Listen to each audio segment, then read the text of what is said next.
Hello and welcome back to a new series. This series is called The Strong Delusion, The Falling Away, and The Rise of the False Prophets. This is part 1 of the series, which is called The Lie.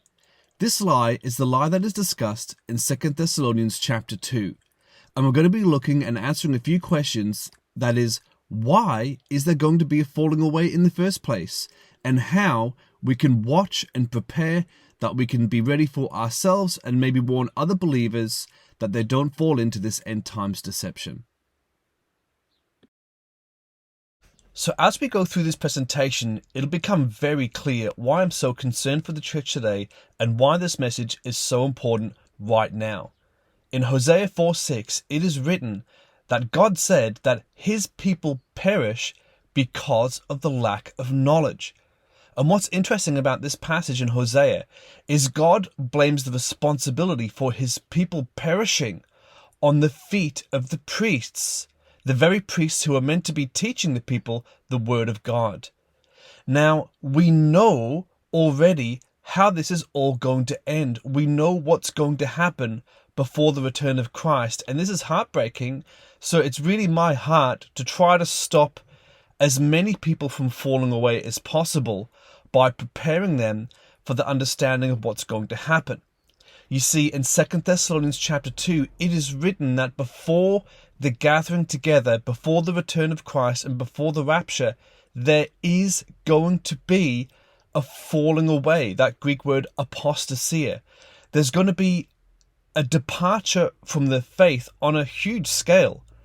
And there are a few reasons why that's going to happen that we're going to get through into this presentation. And when I look at many Christians today, I really see that they are being primed for this deception, and you're going to see why soon. And it's almost like watching dominoes that are just set up and they're just ready for one push, and you're going to see all those dominoes fall over one by one. But by understanding the word of God and being grounded in the truth, these are things that will protect you from the strong delusion and the lie that's going to deceive so many Christians in the near future. So in 2 Thessalonians chapter 2, the Apostle Paul is describing the events that must take place before the rapture and before the day of the Lord. And he starts by talking about the abomination of desolation event, which is the revealing of the Antichrist at the 3.5-year point of this 7-year period. Now, he goes on in verse 9 to describe the revealing of the Antichrist and to describe his coming.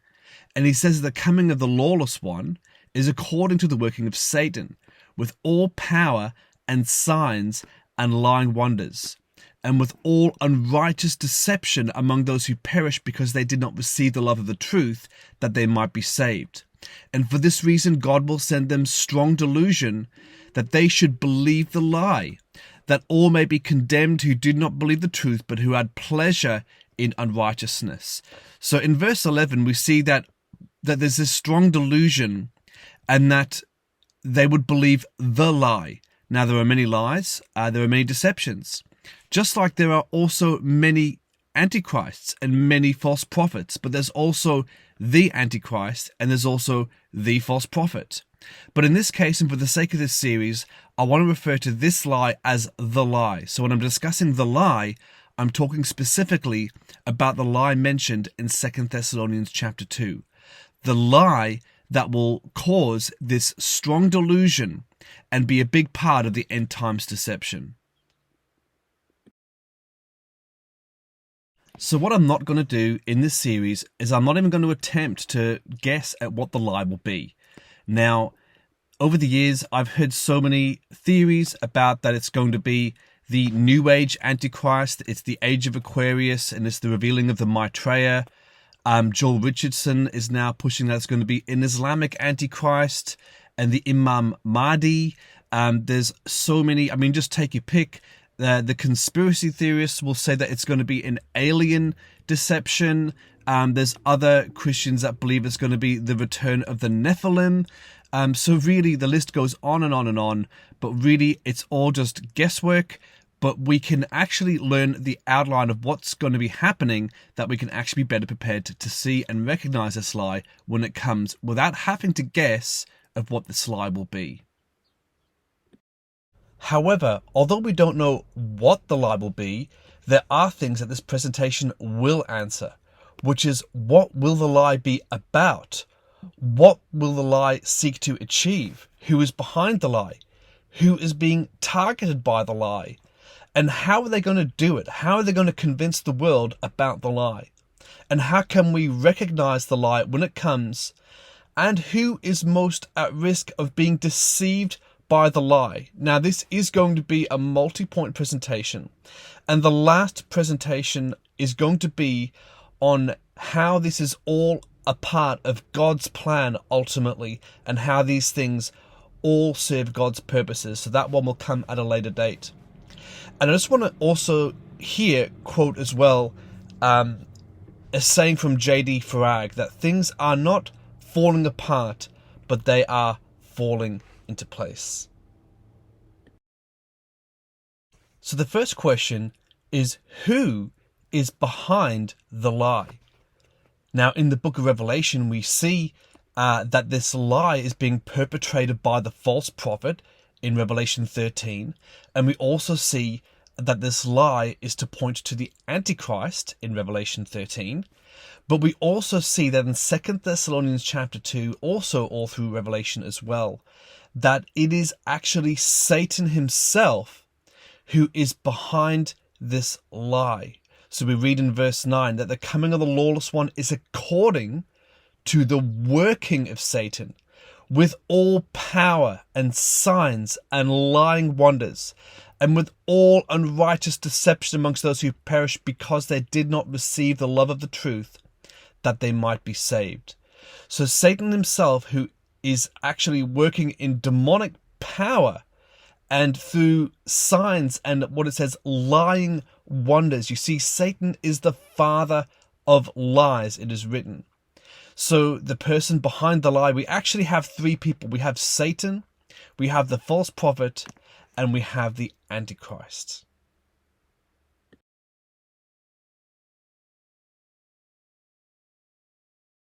So there are three main passages that I'm using that are all talking about the same event from three different points of view. There's Matthew 24, there's Revelation 13, and 2 Thessalonians chapter 2. Now, in Matthew 24, I'm going to start reading from verse 4. The disciples have just asked Jesus what is going to be the sign of his coming and of the end of the age. And Jesus answered and said unto them, take heed that no one deceives you.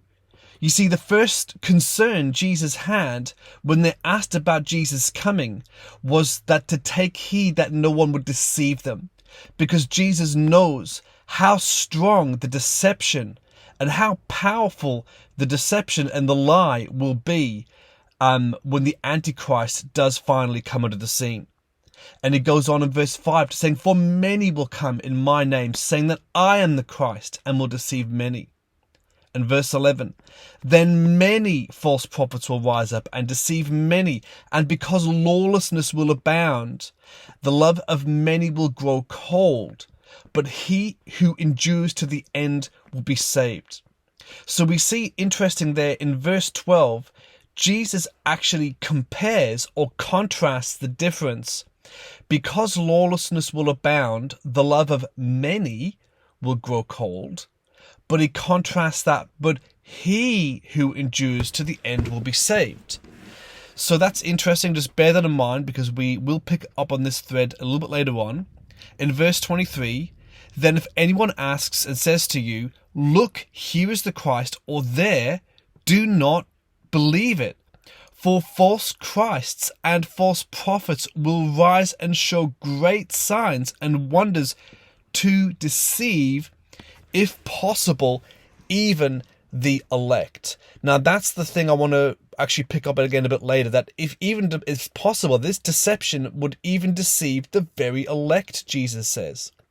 In verse 25, see, I have told you beforehand, therefore if they say to you, look, he is in the desert, do not go out, or look, he's in the inner rooms, do not believe it, for as lightning comes from the east and flashes to the west, so also will the coming of the Son of Man be. For wherever the carcass is, the eagles will be gathered together. So Jesus finishes this passage by saying, look, if they're telling you that I'm in the desert, or if they're telling you that I'm in a room, don't believe it, because my coming is not going to be in ambiguity. When Jesus comes back, and this is why understanding the day of the Lord is so crucial, because Jesus says that my coming will be like lightning that flashes from the east to the west. That's what my coming is going to be like. So let's move on to the next passage, Revelation 13. So this is another passage that I will be referring back to through this presentation. And it says in verse 11, now I've skipped the part about the beast that comes up out of the sea, which is the Antichrist, or the beast's kingdom. And then it goes to the second beast, the beast that comes up out of the earth, which is the false prophet. Now it says in verse 11 that he saw, so this is John speaking, the Apostle John, I saw another beast coming up out of the earth, and he had 2 horns like a lamb and spoke like a dragon. So once again, the Apostle John uses a contrast of analogy, that this false prophet, this beast that comes up out of the earth, he had horns like a lamb, but he speaks like a dragon. And that's another point or another thread that I will draw on later on. In verse 12, that he exercised all authority of the first beast in his presence, and causes the earth and all who dwell in to worship the beast, whose deadly wound was healed. And that's interesting that the Antichrist, or the beast, through Revelation, one of the titles that's given to him that we really need to understand, that he's the beast who had a mortal wound, but his deadly wound was healed. And that's part of the marvel or the mystery of the beast that really encapsulates the imaginations of the world. Verse 13, that he performs great signs, even to make fire to come down from heaven on earth in the sight of men. And he deceives those who dwell on the earth by those signs, which he was granted to do in the sight of the beast, telling those who dwell on the earth to make an image to the beast, who was wounded by the sword and lived. And he was granted power to give breath to the image of the beast, that the image of the beast should both speak and cause as many who would not worship the image of the beast to be killed. And he causes all, both small and great, rich and poor, free and slave, to receive a mark on their right hand or in their foreheads, that no one may buy or sell except those who have the mark of the beast, or the name of the beast, or the number of his name. Here is wisdom. Let him who has understanding calculate the number of the beast, for it is the number of a man. His number is 666. Now, one thing I do find interesting, before I move on, that often I hear many pastors put the book of Revelation or put Matthew 24 or prophetic passages in the too hard basket. And I've heard it said many times, well, we're not really meant to understand this. We're not really meant to understand. But what's interesting, you read in what Jesus said in Matthew 24, and is written through Revelation 13 and all through the book of Revelation, let him who has understanding calculate. Jesus says, let the reader understand. So this is something that Jesus and John repeatedly say, that those who have understanding will understand. So now let's look at the devastating power of the lie. Remember, in 2 Thessalonians, it's written that there's going to be strong delusion. So not just delusion, there's going to be strong delusion. And then in Matthew 24, Jesus said that the love of many will grow cold. And now, because Jesus said that the love of many will grow cold, but he who endures to the end will be saved, and we can link that with 2 Thessalonians chapter 2 with the falling away, we know that this many could refer to Christians, and most likely does, that the love of many believers will grow cold. Because Jesus warns later on, same chapter, that even the elect are going to be deceived by this powerful deception if it were possible. And also that Christians are going to be deceived into thinking that even maybe the Christ or Jesus himself has come back. So Jesus warns, if you see him in the desert, do not go. If they say he is, and the word he refers to as the Christ, as Jesus, it goes, do not go, because my coming will not be that subtle. It'll be like lightning. So this lie has people even believing that this Messiah is the true Messiah. Now, if we have a look also that this lie will actually lead to the whole world worshipping the Antichrist, it also leads to those receiving the mark of the beast, and it also will cause eternal damnation in Revelation chapter 13. So at the same time that this lie is causing people to convert to the Antichrist system of worship, at the same time it causes those who convert to the Antichrist system of worship to also persecute and kill the true believers in Jesus Christ. So how are they going to do this? How are they actually going to sell the lie to the masses to the point that there's going to be a falling away from true biblical Christianity like the world has never seen?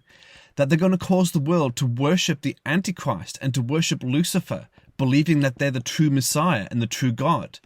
How are they going to cause the world to turn around and persecute and kill true believers in Christ? Well, the answer to that one is simple.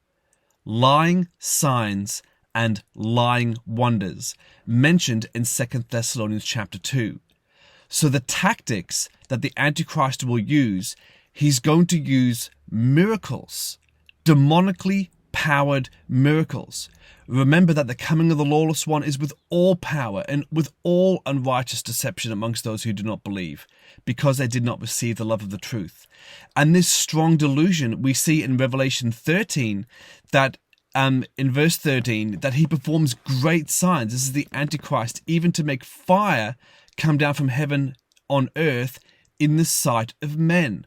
Now these signs are being done deliberately in the sight of men. They're not being done secretly.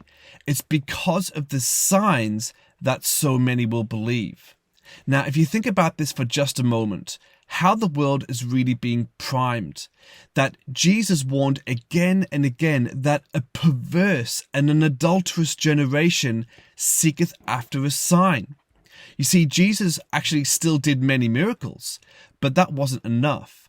That the Pharisees and the religious crowd and even a lot of the people of Israel were asking for Jesus to give them a sign. And Jesus was always against signs. And Jesus warned the Pharisees that you do not believe me because I do not come in my own name. But he who comes in his own name, the Antichrist, him you will believe. Now that's very interesting. Because you see, the Antichrist, through and through the book of Revelation, is referred to as the one whose mortal wound was healed. And this is also part of selling the lie. The Antichrist will appear, at least, to be mortally wounded and then make a miraculous full recovery. And this is part of the reason why the world marvel after the beast. And they say, who was like the beast?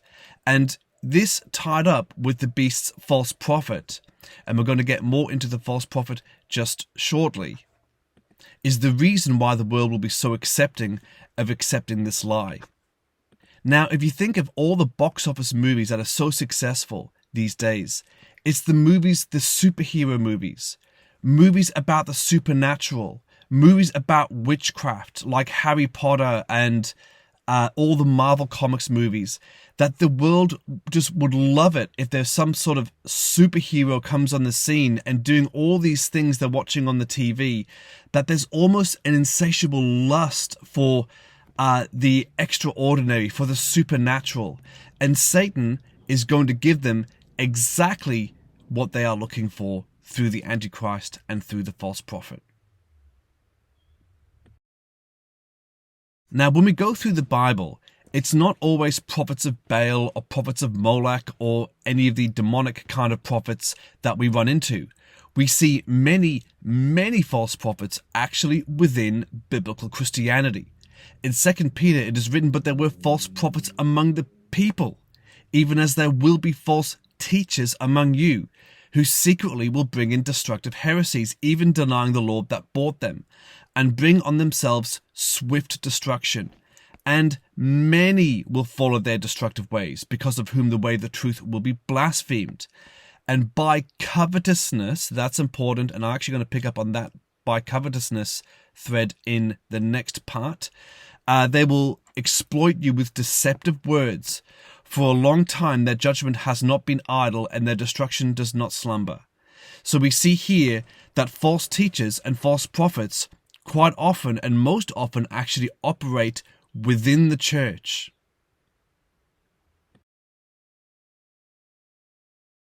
So one of the ministers that has had one of the biggest impacts on my life is Dr. Adrian Rogers.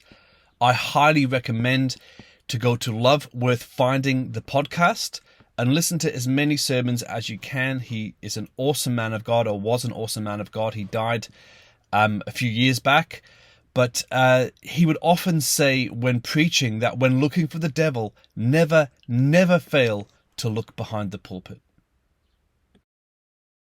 Now for the next piece of the puzzle, who will be the target of the deception? Because when we understand who is being targeted, it will also help us to understand and recognize the lie when it comes. So the first question I'd like to point out is, why would Lucifer or Satan want to deceive those who are already walking in darkness? I mean, they can't go to hell any more than they are already going to hell.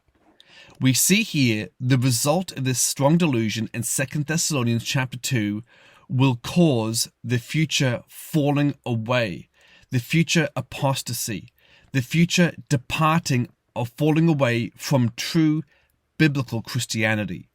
So we know that the result of this deception and the result of this lie will cause many to abandon the faith. And this is the first reason that I believe that this lie is being targeted at Christians. You see, the other part is this lie is also causing the rest of the world to target and persecute Christians as well. We see in Matthew 24:23 that Jesus warns that even the very elect will be deceived if it were possible. So this deception is actually going to look good to many Christians. This deception will seem to be a good thing. Now, we follow that up and bolster that with Revelation 13. And in verse 11, when we read about the first prophet, we see this contrast in nature, that he has horns like a lamb, but he speaks like a dragon. Now, the lamb we know in Christianity is Jesus. So there's an element of this false prophet that on the exterior, it looks good and it looks appealing to Christians. But although this false prophet has horns like a lamb, he will speak like a dragon. And the dragon we know is Lucifer or Satan or the devil. So this strong delusion is quite clear to me that it is targeted at Christians. So the next piece of the puzzle is, when will we expect this deception to really kick into gear? Now, for some part, this deception is already being perpetrated in the world now. And I can see there are many churches, and we'll get into why I believe this in part 2, are already being set up to fail, are already being prepared to receive this deception. Now, it's almost like dominoes set up in a sequence, that it's just going to take one push for all those dominoes to fall one by one. Now, the next thing I want to point out is that we know that this deception is going to happen at the midpoint of the 7-year period known most commonly as the tribulation. And it's going to happen after the midpoint, because this is when the Antichrist is revealed in the temple and declares that he's God.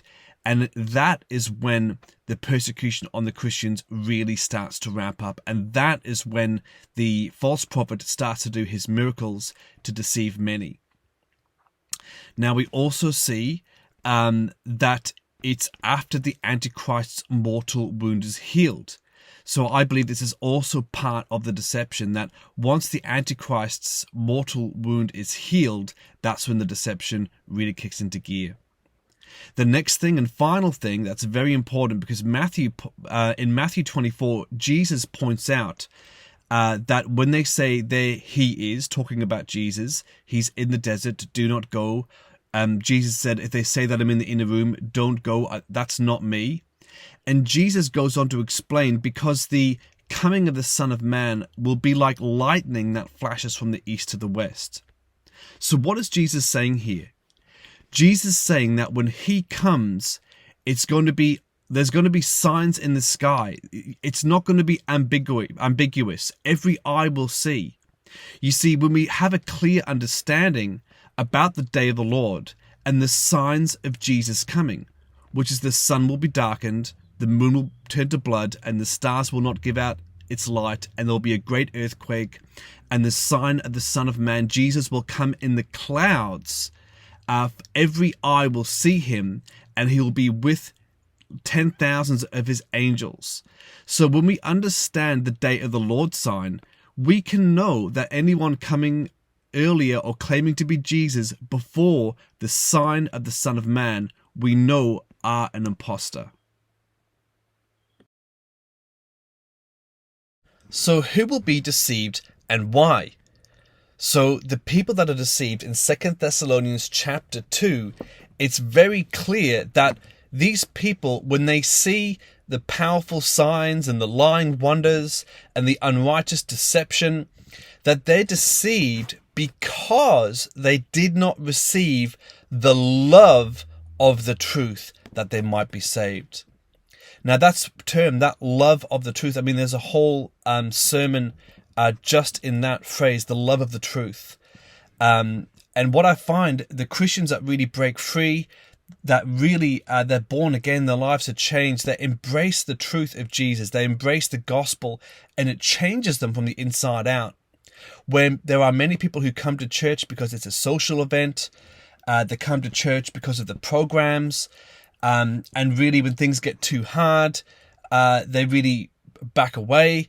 They don't really like challenging sermons, where people who love the truth, when they're confronted with a hard truth, they're grateful for the truth and they adapt it into their life. Now in verse 12 it says that all may be condemned because they believed not the truth, but they had pleasure in unrighteousness. Now ultimately, what it's saying here, there's a contrast again that Paul is drawing between those who believe the truth or those who have pleasure in unrighteousness. Now, it's a love of sin is the contrast to a love of the truth. And some people will just love their lives, love their sin, love what's happening so much, and the Antichrist will be giving them everything that they ever wanted.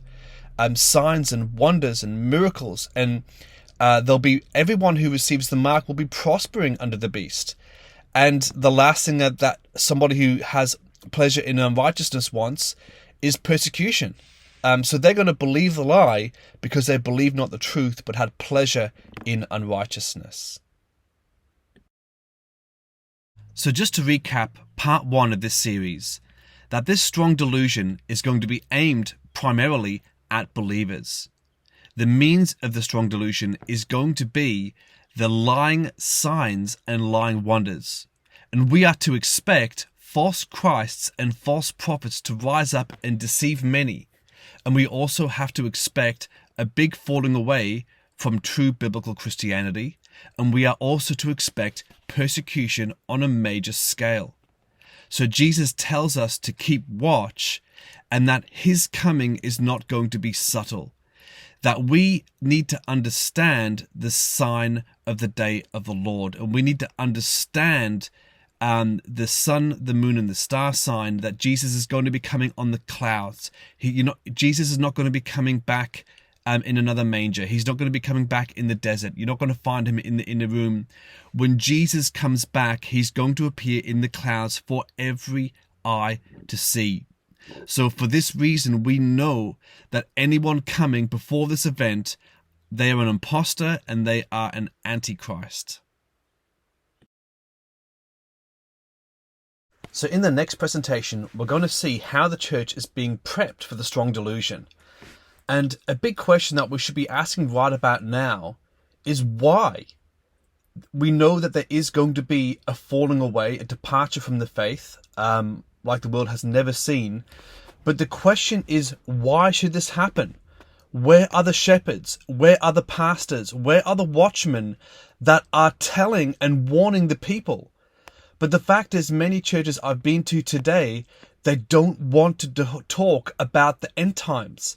They don't want to talk about the return of Jesus. Or if they do, they just gloss over so many aspects. So the church really doesn't know what's going to happen. And remember, Hosea 4:6, God says that my people perish for the lack of knowledge.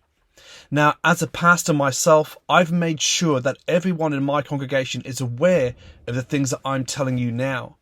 But the reason I found that it's important for me to get the word out on YouTube is that I do know that this is rarely talked about in churches today.